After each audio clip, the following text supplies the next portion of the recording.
Hello and welcome back to Dronacharya IAS YouTube channel. I'm Dr. Daman Benipal, presenting you all daily current affairs covering 10th March 2022. Well, इस video lecture में हम आज के the Hindu newspaper में आए हुए वो सभी इम्पॉर्टेंट न्यूज़ आर्टिकल्स कवर करेंगे जो कि हमारे UPSC preparation point of view से इम्पॉर्टेंट हैं.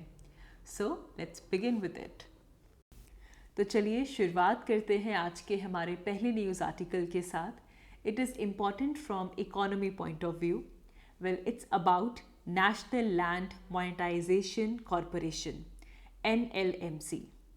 So, गवर्नमेंट और गवर्नमेंट लिंक्ड एजेंसीज के पास जो लैंड हैं या फिर जो उनके बिल्डिंग एसेट्स हैं उनकी मोनेटाइजेशन के लिए गवर्नमेंट ने नेशनल लैंड मोनेटाइजेशन कॉरपोरेशन को सेटअप किया है. यूनियन कैबिनेट ने national land monetisation corporation NLMC को अप्रूवल दिया है एंड वेडनेसडे को NLMC को सेटअप किया गया.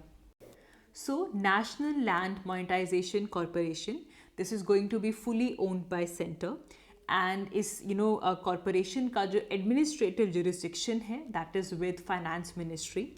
एंड NLMC को जो इनिशियली जो अथोराइज शेयर कैपिटल दिया गया है that is of 5,000 crore and जो पेड अप शेयर कैपिटल दिया गया है that is of rupees 150 crore. Now इसके ऑब्जेक्टिव को समझिए. जो भी गवर्नमेंट के पास या फिर गवर्नमेंट लिंक्ड एजेंसीज के पास जो नॉन कोर एसेट्स हैं उन नॉन कोर एसेट्स की मोनेटाइजेशन यहाँ पे की जाएगी. मतलब जो भी अनयूज्ड या फिर अंडर यूज्ड एसेट्स हैं, कोई सरप्लस लैंड है या फिर कोई बिल्डिंग्स हैं जो कि अनयूज्ड हैं या फिर अंडर यूज्ड हैं, इन सबको नॉन कोर एसेट्स कहा जाता है. And in non core assets की मोनेटाइजेशन करने के लिए नेशनल लैंड मोनेटाइजेशन कॉरपोरेशन को सेटअप किया गया है. इससे होगा क्या? इससे गवर्नमेंट का जो रेवेन्यू है वो सब्सटैंशियली इंक्रीज होगा क्योंकि यहाँ से जो अनयूज्ड या फिर जो अंडर यूज्ड एसेट्स हैं उनकी भी मोनेटाइजेशन की जाएगी. एट प्रेजेंट अगर हम सेंट्रल पब्लिक सेक्टर एंटरप्राइजेस की बात करें तो इनके पास काफ़ी ज़्यादा सरप्लस अनयूज्ड या फिर under used non core assets हैं in the form of land and buildings. उन सबको यहाँ पे मोनेटाइज किया जाएगा. इससे पहले भी हमारा जो यूनियन बजट था for the financial year 21 and 2022, इसमें भी फाइनेंस मिनिस्टर निर्मला सीतारमन ने इसे लेकर कुछ प्लान्स को अनाउंस किया था that they will be setting up some special purpose vehicles जिससे कि ये मोनेटाइजेशन जो हमारे नॉन कोर एसेट्स हैं उनकी हो सके. लाइक अगर हम बात करें रेलवेज, टेलीकम्युनिकेशंस, डिफेंस, ये कुछ ऐसी की मिनिस्ट्रीज़ हैं जिनके पास मैक्सिमम लैंड प्रेजेंट है. And there are some central public sector enterprises as well जिनके पास भी parcels में काफ़ी ज़्यादा surplus, unused या फिर underused assets present हैं. So these are the prime areas with certainly good potential.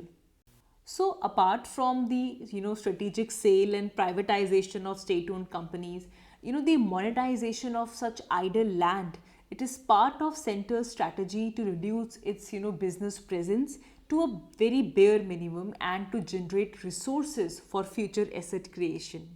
Last year भी इसी रिगार्डिंग गवर्नमेंट ने एक 4-year प्लान सामने रखा था जिसे कहा गया नेशनल मोनेटाइजेशन पाइपलाइन. एंड इसके अंदर एस्टिमेटेड 6 लाख करोड़ का वर्थ दिया गया था जिसके अंदर roads, railways, power sector assets, they basically comprise over 66% of total estimated value of assets to be monetized. तो इवन हम हमारे आज की वीडियो में जो नेशनल मोनेटाइजेशन पाइपलाइन है इसे भी डिस्कस करेंगे. वेल उससे पहले आपको नेशनल लैंड मोनेटाइजेशन कॉरपोरेशन के जो फंक्शंस हैं और जो ऑब्जेक्टिव्स हैं वो क्लियर होने चाहिए. तो अगर हम बिल्कुल सिंपल शब्दों में देखें, NLMC बेसिकली जो भी हमारे सेंट्रल पब्लिक सेक्टर एंटरप्राइजेस हैं उनके जो सरप्लस लैंड हैं और जो बिल्डिंग एसेट्स हैं, it will own it, they will hold, manage and monetize the surplus land and the building assets of central public sector enterprises.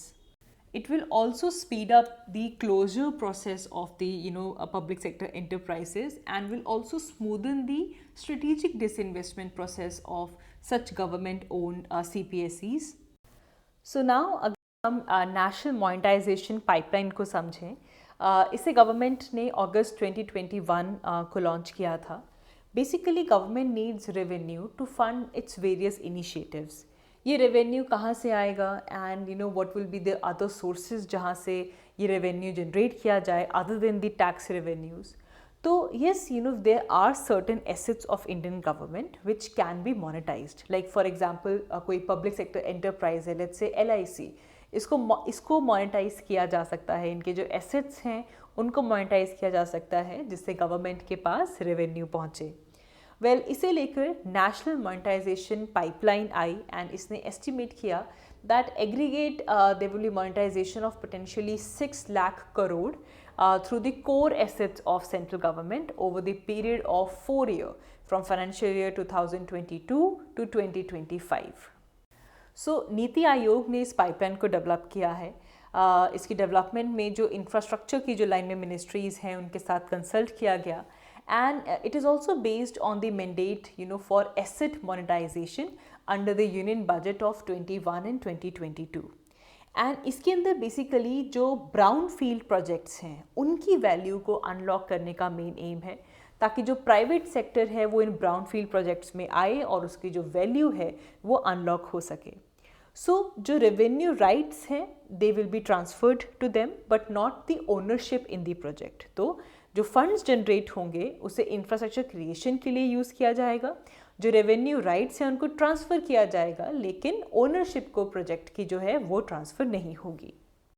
So national monetization pipeline की अगर हम बात करें it is basically the part of disinvestment policy only. जो हमारे prime minister का जो strategic disinvestment policy चल रहा है it is in line with that. इसके अंदर गवर्नमेंट अपनी जो प्रेजेंस है उसे रिटेन रख रही है in only few identified areas while the rest is taping to the private sector. तो सिमिलरली नेशनल मोनेटाइजेशन पाइपलाइन को अनाउंस किया गया. इसके अंदर एक क्लियर फ्रेमवर्क प्रोवाइड किया जाएगा for monetisation and it will give potential investors a ready list of assets to generate investor interest as well. And even budget में भी आइडेंटिफाई किया गया था कि इंडिया के अंदर हम अगर सस्टेनेबल इंफ्रास्ट्रक्चर की बात करें तो उसकी फाइनेंसिंग के लिए जो हमारे पब्लिक इंफ्रास्ट्रक्चर एसेट्स हैं उनकी मोनेटाइजेशन के थ्रू जो रेवेन्यू आ रहा है we can use it for sustainable infrastructure financing as well. यहाँ पे मोनेटाइजेशन का मतलब हमें समझना होगा. जो भी मोनेटाइजेशन ट्रांजैक्शन होती है इसमें गवर्नमेंट बेसिकली जो रेवेन्यू राइट्स होते हैं उसे प्राइवेट पार्टीज़ को ट्रांसफ़र करती है for a specified period in return for a upfront money. तो जो भी रेवेन्यू शेयर है या फिर जो कमिटमेंट ऑफ इन्वेस्टमेंट जो है इन अ पर्टिकुलर एसेट उसके रिटर्न में जो गवर्नमेंट है वो सिर्फ और सिर्फ रेवेन्यू राइट्स ट्रांसफ़र करती है टू द प्राइवेट पार्टीज़. तो सबसे ज़्यादा अगर हम देखें कि नेशनल मोनेटाइजेशन पाइपलाइन की ज़रूरत क्यों है the biggest reason is the failure of the public sector enterprises. We see that बहुत बार जो प्रोजेक्ट कॉस्ट है वो ओवररन हो जाती है बिकॉज जो प्रोजेक्ट का जो कंप्लीशन टाइम होता है वो एक्सीड हो जाता है जिसकी वजह से जो प्रोजेक्ट कॉस्ट है वो एलिवेट हो जाती है एंड विद टाइम इधर जो प्रोजेक्ट है वो अनवाइबल हो जाता है by the time of its launching. So this is one of the biggest problem which is faced by the public sector enterprises. Then also there is problem of over capitalization as well. जो optimum input और output ratio होनी चाहिए वो बहुत ही सेल्डमली देखा जाता है कि जो मेजॉरिटी जो गवर्नमेंट इंफ्रास्ट्रक्चर प्रोजेक्ट्स हैं वहाँ पे अचीव हो. एंड मेनली यहाँ पे जो ओवर कैपिटलाइजेशन है वही इसका बड़ा फीचर बन के आता है. And there is more reluctance to implement the labor reforms when it comes to public sector enterprises. There is lack of coordination between various ministries and department. Then obviously there is some poor decision making, ineffective governance and excessive government control as well. जिसकी वजह से हम देखते हैं कि जो major public infrastructure जो assets हैं they are mainly failing. And इस नेशनल मोनेटाइजेशन पाइपलाइन के थ्रू इससे हमारी जो इकोनॉमी है वो बूस्ट होगी and it will generate a better employment opportunities as well. And जो हमारी इंडियन इकोनॉमी है उसके अंदर जो कॉम्पिटिटिवनेस है वो यहाँ से इंक्रीज़ होगी. तो जो भी अंडर यूटिलाइज पब्लिक एसेट्स हैं उनको यूटिलाइज़ किया जाएगा and it will unlock the idle capital which is present in India. And capital generate करने के बाद उसे री इन्वेस्ट किया जाएगा एंड जो फंड्स रिसीव होंगे उनको नए सस्टेनेबल इंफ्रास्ट्रक्चर प्रोजेक्ट्स के लिए यूज़ किया जाएगा. But there are also some challenges as well if we talk about the national monetization policy. सबसे पहले तो टैक्स पेयर मनी का इशू आता है. टैक्स पेयर्स ने ऑलरेडी जो मनी है उसे पे किया for these public assets. So why should they pay again to a private party to use them. तो टैक्स पेयर मनी का यहाँ पे इशू आता है. Then it's a cycle of creating and monetising assets only. तो मतलब it's a vicious cycle. पहले आप न्यू एसेट्स क्रिएट करते हैं, then you are finally monetizing the same. So it becomes liability of the government at a later stage. तो पहले अभी आप एसेट क्रिएट कर रहे हैं and later you are monetizing it. And asset से रिलेटेड चैलेंजेस भी हैं, like we see low level of capacity utilization in terms of gas and petroleum pipeline networks.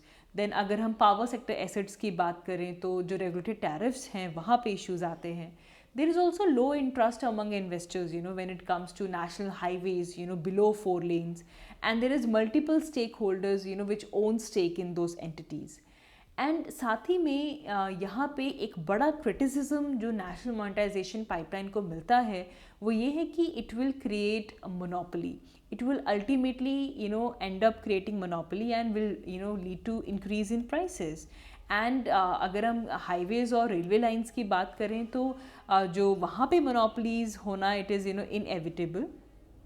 And इसके अलावा ऑल ओवर द वर्ल्ड अगर हम देखें तो there are so many challenges like global warming, the coming pandemics, geopolitical chaos that we are seeing, growing of fundamentalism, and India is basically tackling up along with these challenges with the endemic poverty. And जो भी हमारा social polarisation है, जो democratic institutions की जो erosion हो रही है, we are fighting with that as well. तो उसके टर्म्स में because it's a monetization scheme, it definitely set up with a very narrow frame. Now अगर हम वे फॉरवर्ड देखें तो we need to strengthen the public sector enterprises. India need to invest around $1.5 trillion, on infrastructure development, ताकि हमारी जो aspiration है to become a 5 trillion economy by the year 2025 वो हम अचीव कर सकें. एंड इसके अंदर जो पब्लिक सेक्टर एंटरप्राइजेज हैं they should be kept in focus. And जो हमने अभी डिस्कस किया था, जो रीजंस जो कि इसके फेलियर के लिए रिस्पॉन्सिबल हैं, we need to ramp them up. We need to revamp the corporate governance structure of the enterprises. We need to enhance the operational autonomy. We need to augment our public sector enterprises with strong governance practices ताकि जो failure rate है वो reduce हो सके. We even need to list the public sector enterprises on the stock exchange for greater transparency and accountability. इसके अलावा ताकि जो जुडिशियल प्रोसेसेस हैं वो यहाँ पे स्ट्रेंथन अप हो सकें, we need to set up a efficient and effective alternative dispute resolution mechanism, जिससे ऑटोमेटिकली नेचुरली जो भी नेशनल मोनेटाइजेशन पाइपलाइन की डिज़ाइनिंग में, एग्जीक्यूशन में जो भी प्रॉब्लम्स आती हैं वो एक इफेक्टिवली यहाँ पे सॉल्व हो सके. And we need a multi stake holder approach over here. Infrastructure expansion का जो प्लान है, इसकी जो सक्सेस है, it depends upon other stakeholders as well because they are also playing their due role. Like अगर हम state governments की बात करें, स्टेट पब्लिक सेक्टर एंटरप्राइजेस की बात करें, प्राइवेट सेक्टर की बात करें, तो we need that multi stake holder approach.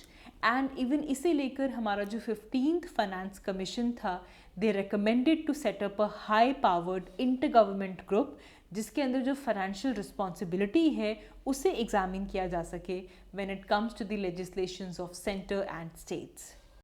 And then of course ऐसे प्रोजेक्ट्स के अंदर क्रोनीइज्म से डील करना भी एक बहुत बड़ा चैलेंज है. जब भी एसेट्स की मोनेटाइजेशन हो, we need to make sure कि इससे क्रोनीइज्म ना हो सके. ऐसा ना हो कि बिडिंग कंडीशंस इस तरह से बनाए जाएं कि कुछ ही पीपल एलिजिबल हैं and those people are of not a small and predetermined set. And usually ऐसे जो हाई कैपिटल इंटेंसिव प्रोजेक्ट्स होते हैं, it makes it difficult for everyone to bid for it. And we need to make sure कि there is participation on government's part as well. It is very important. इसके अलावा हमारी जो systemic problems हैं उन्हें address करना ज़रूरी है. Private sector will definitely find it difficult to harness the full value of the public assets, and the transfer the operatorship to them will offer the best of a partial palliative, and we need to generate such social values as well. इस तरह से private public investment structures बनाने चाहिए जिससे कि हमारे जो social values हैं वो जनरेट्स हो सकें. And lastly there are no shortcuts to sustainable development. हमें स्लोली एंड स्लोली हर एक सिस्टेमिक प्रॉब्लम को डील करते हुए we need to move ahead towards sustainable development. आगे बढ़ते हैं. हमारा next news article medical termination of pregnancy act 2021 से रिलेटेड है. वेल ये पूरा इशू न्यूज़ में इसलिए आया बिकॉज एक 10-year old रेप सर्वाइवर की जो मदर है, she is knocking door for justice so that she could terminate the pregnancy of her 10-year old daughter who is right now in her 8th month of pregnancy. Now ये पूरा issue इसलिए news में है because as per the medical termination of pregnancy act, medically जो termination है pregnancy की that is allowed up till 24 weeks. And इस वक्त जो 10-year old गर्ल है that is pregnant and with 30th week, तो अलाउड है to terminate pregnancy till 24 weeks, but right now the daughter is in 30th week of pregnancy. But there is also section 5 of medical termination of pregnancy act 1971 which basically provides for exceptional circumstances जहाँ पे जो termination है pregnancy का of a minor girl child is allowed. तो यहाँ से एक बार जो प्रोविजंस हैं हमारे medical termination of pregnancy act के उन्हें देख लेते हैं, उसका सिग्निफिकेंस और इश्यूज़ क्या हैं इस पूरे एक्ट से रिलेटेड उनको डिस्कस कर लेते हैं. नाउ अगर हम इंडिया में प्रेगनेंसी की टर्मिनेशन का बैकग्राउंड देखें तो as per IPC Indian penal code 1860 India में वॉलंटरी टर्मिनेशन ऑफ प्रेगनेंसी को as a criminal offence consider किया जाता था. जिसके बाद medical termination of pregnancy act आता है 1971 में, MTP एक्ट 1971, जिसमें एक सीलिंग लिमिट रखी जाती है ऑफ 20 weeks. 20 weeks तक जो प्रेगनेंसी है उसे अलाउ किया गया on a very certain grounds, and beyond 20 weeks this was not allowed. And then medical termination of pregnancy amendment act 2021 ने जो MTP एक्ट है 1971 का, इसे अमेंड किया. नाउ सबसे पहले समझते हैं कि जो MTP एक्ट 1971 का था उसमें क्या इश्यूज़ थे. सबसे बड़ा इशू था lack of autonomy to women bearing child. किसी भी स्टेज पे प्रेगनेंसी पे whether the abortion should be carried out और not, by the act of 1971 जो ऑटोनॉमी थी that was given to the health care providers. Health care providers का final से था whether the abortion should be carried out और not, and जो women जो child bear कर रही है she didn't had any autonomy to decide. And जो MTP एक्ट 1971 था it was biased against unmarried women. इसके अंदर अनमैरिड विमेन की जो एक्सेप्टेबिलिटी थी इट वाज अनक्लियर, एंड इसके अंदर एक ग्रेव इंजरी क्लॉज था जिसके अंदर अगर प्रेगनेंसी होती है because of the failure of any birth control device और method used by any married women और हर हस्बैंड, तो इसके अंदर मैरिड विमेन लिखा गया था. तो this act was somewhat biased against unmarried women. And then comes foetal abnormalities. Usually जो फीटल एनॉमली होती है it is done during 20 to 21st week of pregnancy, and some women realize the need of abortion post 20 weeks, whereas जो MTP act 1971 था इसमें 20 weeks को as a limit कर दिया गया था.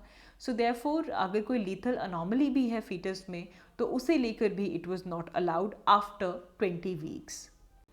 एंड इस एक्ट के अंदर जो नॉन मेडिकल कंसर्न्स थे like over economic cost of raising child, the effect on career decisions और द पर्सनल कंसिडरेशंस, इन सबको यहाँ पे कंसिडर नहीं किया जाता था, जिसकी वजह से the women they were seeking for illegal and unsafe options when it comes to abortion. And there's a recent report as well which showed that more than 10 women die every day due to unsafe abortions in India. Well, 1971 के act को amend किया गया and we have now the Medical Termination of Pregnancy Amendment Act 2021. सबसे बड़ा clause इसमें ये है कि जो पीरियड है जो टू टर्मिनेट द प्रेगनेंसी उसे यहाँ पे एक्सटेंड किया गया from 20 weeks to 24 weeks. And यहाँ पे जो केस है उसे कुछ कैटेगरीज में डिवाइड किया गया. Like if the abortion has to be done up to 20 weeks, then the advice of one doctor will go. But अगर 20 to 24 weeks के बीच में अगर special category of women हैं those need abortion, then the advice of 2 doctors is needed. And इसमें जो special categories of women जो term mention की गई है, that is to indicate the rape survivors और एनी विक्टिम ऑफ इंसेस्ट और differently abled और माइनर्स. एंड बियॉन्ड 24 वीक्स के जेस्टेशन पीरियड के बाद pregnancy may be terminated only in case of substantial fetal abnormalities which will be diagnosed by the medical board or if there is threat to the life of a mother. And इस act के अंदर even unmarried women को भी allow किया गया that they can also terminate a pregnancy in case of failure of a contraceptive method और a device.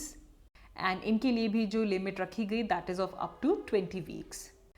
इसके अलावा हर एक स्टेट्स और यूटी गवर्नमेंट्स को डायरेक्ट किया गया that they need to constitute a medical board and this board will basically decide the cases in which termination is needed after 24 weeks, mainly in case of fetal abnormalities. इसके अलावा confidentiality भी यहाँ पे लेकर आया गया. All those women who has terminated there pregnancy, उनके जो नेम्स हैं या फिर उनके जो बाकी पर्टिकुलर्स हैं, they shall not be disclose to other person than the person who is authorised through any law. तो सबसे पहले तो जो टाइम पीरियड और जो परमिशन का जो क्लॉज था वो काफ़ी डिफर करता है 1971 और 2021 का जो medical termination of pregnancy act है. So now beyond 20 to 24 weeks में we need the permission of 2 doctors, whereas more than 24 weeks में there is a medical board who will assess the case in case of fetal abnormality. Now 2021 का जो MTP act है, इसकी significance में सबसे पहले जो अपर लिमिट रेज की गई है that is very important because usually जो फर्स्ट 20 वीक्स हैं they are spent in completing the legal procedures and formalities, and जो अपर लिमिट रेज की गई that is important step in the 2021 amendments. इसके अलावा जो वुमेन की जो रिप्रोडक्टिव राइट्स हैं उसे यहाँ पे डिग्निटी दी गई है. It is the dignity of women to decide the reproductive rights. And issues like abortion, they are part of important aspect of a reproductive health of a woman. इसके अलावा there's a right to privacy as well. We are encouraging safe abortions because strict norms की वजह से जो unsafe illegal abortions किए जाते हैं उसकी वजह से जो death और injuries हैं वो यहाँ से prevent होती हैं. And then it is also aligned with the international progressive practices as well. In UK, abortion can be performed at any time. And similarly, South Africa के अंदर भी जो rules हैं, they are just like India rules. And इसकी वजह से जो legal cases हैं वो भी यहाँ पे रिड्यूस होंगे बिकॉज इससे पहले 20 वीक्स के बाद you need the permission, and high courts के अंदर काफ़ी केसेस आते थे इन terms of abortion beyond 20 weeks. तो डेफिनेटली जो लीगल केसेस हैं वो यहाँ से बहुत कम होंगे. But there are still some shortcomings. There are still some criticism when it comes to the medical termination of pregnancies. सबसे पहले our Indian society deal with the son meta preferences.